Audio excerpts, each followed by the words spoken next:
Oke. Assalamualaikum warahmatullahi wabarakatuh. Alhamdulillahirabbil alamin wassalatu wassalamu ala asyrofil anbiya'i wal mursalin wa ala alihi washabihi ajmain amma ba'du. Pertama-tama yang paling utama, marilah kita panjatkan puja-puji syukur kita kepada Allah SWT yang telah memberikan nikmat dan tempat sehingga kita dapat mempresentasikan hasil kerja kita bersama. Dan terhormat kepada Ibu Rizky Amalia SPD MPD dan yang saya sayangi rekan-rekan saya sekalian. Hari ini, tepat pada tanggal 14 April, kami kelompok 10 akan mempresentasikan kerja sama kami kepada Ibu Rizky Amalia. Dan untuk rekan-rekan saya sendiri Nadira Azra Khalil sebagai moderator dan materi pertama, dan untuk Putri Pela, untuk Firza Mahfiro sebagai operator dan pemateri kedua, dan untuk yang ketiga Putri Pela yaitu pemateri ketiga, dan terakhir adalah Sabrina Rosalia untuk pemateri keempat. Dan untuk saya sendiri, saya akan membacakan materi saya. Firza akan...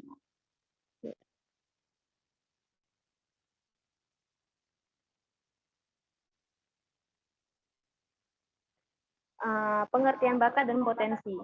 Bakat adalah kemampuan dasar seseorang untuk belajar tempo dan yang relatif pendek dibanding orang lain. Hasilnya justru lebih baik. Bakat merupakan potensi yang dimiliki oleh seseorang sebagai bawaan sejak lahir. Sedangkan potensi adalah kualitas seseorang dalam melakukan di bidang prestasi di bidang akademik dan non-akademik yang dapat menghasilkan penghargaan dan memiliki keterampilan seseorang tersebut. Untuk selanjutnya, kepada Firza Mahfiro, pemateri kedua, saya silakan dengan segala hormat.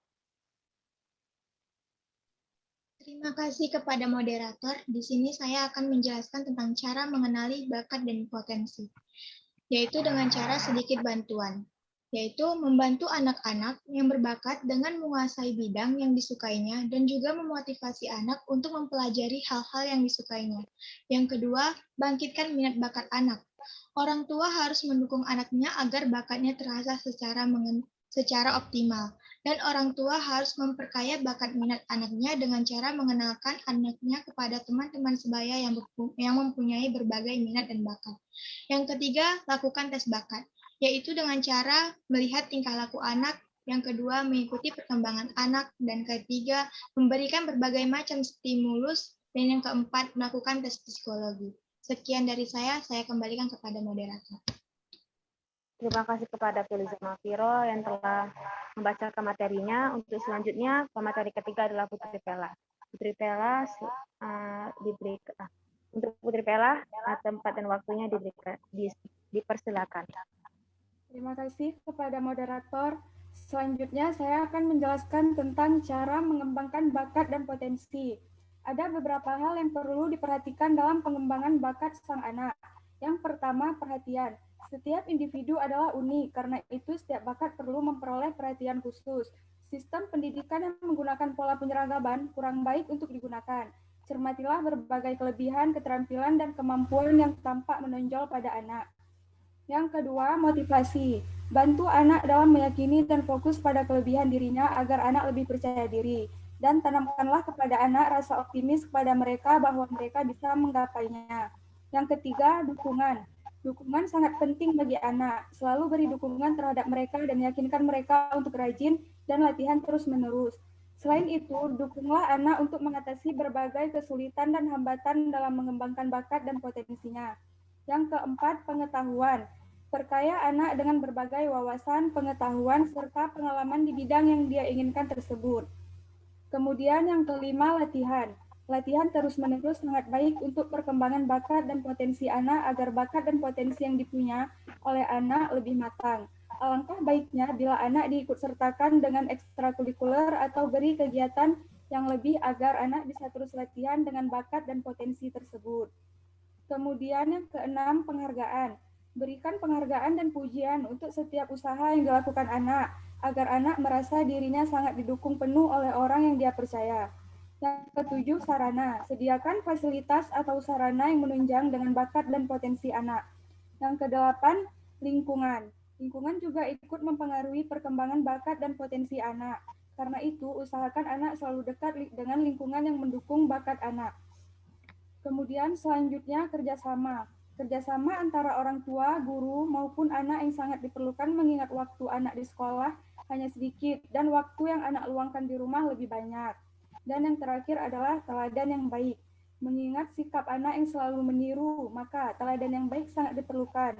Misalnya, kenalkan anak pada sosok Taufik Hidayat bila anak berbakat dalam bidang bulu tangkis, dan Utut Adianto bila anak berbakat dalam bidang catur dan sebagainya. Terima kasih, saya kembalikan kepada moderator. Terima kasih kepada Putri Pela atas materinya yang disampaikan. Dan untuk materi terakhir adalah Sabrina Rosalia. Kepada Sabrina Rosalia dipersilakan dengan segala hormat. Terima kasih kepada moderator sebelumnya. Saya sebagai pemateri keempat akan menjelaskan hambatan guru dalam mengembangkan bakat dan potensi. Nah, kita harus mengenali dua aspek dulu untuk berpengaruh dalam proses pengembangan diri. Yang pertama itu aspek hambatan yang berasal dari lingkungan. Nah, hambatan ini disebabkan oleh sistem pendidikan yang dianut, lingkungan belajar, dan kebiasaan atau budaya tertentu dalam lingkungan masyarakat. Dan aspek kedua yaitu hambatan yang berasal dari individu sendiri, yaitu faktor penghambat yang muncul dari sikap negatif seseorang, misalnya rendahnya ambisi dan motivasi, berprasangka buruk, dan enggan mengenal dirinya sendiri. Nah, selanjutnya saya akan menjelaskan faktor-faktor internal yang berasal dari dalam diri seseorang yang menjadi penghambat pengembangan prestasi diri. Yang pertama itu seseorang yang memiliki sifat tujuan pribadi yang tidak jelas.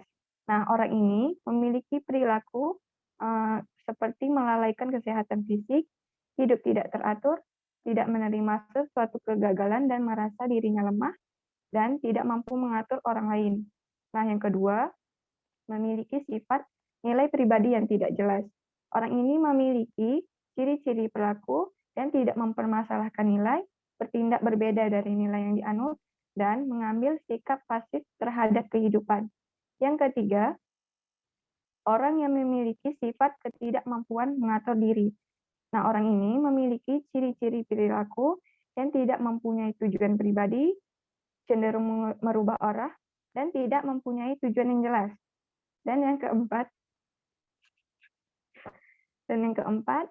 orang yang memiliki sifat pribadi yang kerdil. Nah, orang ini memiliki ciri-ciri perilaku menghindar dari tanggung jawab dan tidak tanggung jawab. Yang kelima ini memiliki sifat kemampuan yang lemah. Orang ini memiliki ciri-ciri perilaku yang mempunyai masalah yang tidak terselesaikan untuk memecahkan suatu persoalan. Yang keenam, memiliki sifat kreativitas rendah. Nah, orang ini memiliki ciri-ciri perilaku menghindar dari risiko, tidak belajar dari kesalahan, dan tidak berorientasi pada perubahan. Dan yang terakhir ini adalah sifat harga diri yang rendah. Orang ini memiliki ciri-ciri perilaku yang merasa kurang dihargai, kurang dapat mengungkapkan pendapat, dan tidak mampu mengatur diri sendiri dan tidak mampu mengatur orang lain. Agar penghambat potensi diri atau aktualisasi diri dapat berjalan dengan efektif, diperlukan gizi dan stamina yang tinggi. Nah, gizi dan stamina tidak hanya melalui aspek fisik semata, tetapi juga sangat diperlukan dalam mengaktualisasikan potensi diri. Nah, sekian dari penjelasan dari saya kembalikan kepada moderator. Baik, terima kasih kepada Sabrina Rosalia. Terima kasih juga kepada rekan-rekan saya. Mungkin apabila ada kesalahan dan kekurangan, saya mohon maaf dan mohon ampun kepada Allah. Wabillahi taufiq wal hidayah. Wassalamualaikum warahmatullahi wabarakatuh. Waalaikumsalam.